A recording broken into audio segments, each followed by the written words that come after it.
বিসমিল্লাহির রহমানির রহিম। আসসালামু আলাইকুম।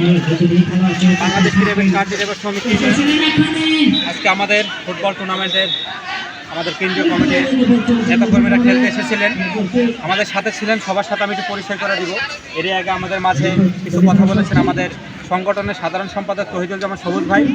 আমাদের সাথে আছেন দপ্তর সম্পাদক আমাদের সোহেল রানা, আমাদের আলাউদ্দিন সাহেব, আমাদের হচ্ছে আইন সম্পাদক সাহেব, আমাদের হচ্ছে ক্রীড়া সম্পাদক, আমাদের যে ফুটবল টুর্নামেন্টের যে আয়োজন করেছে সেলিম ভাই, আমাদের মহসিন ভাই, সাধারণ সম্পাদক, আমাদের অর্থ সম্পাদক, সহ সাধারণ সম্পাদক, কেশিয়ার, কোষাধ্যক্ষ প্রধান, আমাদের সিনিয়র সাংগঠনিক সম্পাদক আমি মোহাম্মদ ইমরান শেখ ইমন, বাংলাদেশ ক্রিকেট কার্যনির্বাহী একতা শ্রমিক ইউনিয়নের সভাপতি। আশা করি সকলে ভালো থাকবেন, সুস্থ থাকবেন।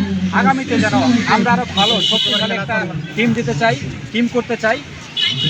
আমরা যেন প্রতি শুক্রবারে আহালিয়া 14 নম্বর সেক্টরের মাঠে যেন আমরা খেলার একটি আয়োজন করতে পারি। প্রতি শুক্রবারে সকাল 8 ঘটিকার সময় আমরা খেলার আয়োজন করবো নাকি? প্রতি শুক্রবারে খেলার আয়োজন করবো ইনশাল্লাহ। সকলে ভালো থাকবেন, সুস্থ থাকবেন। জিন্দাবাদ।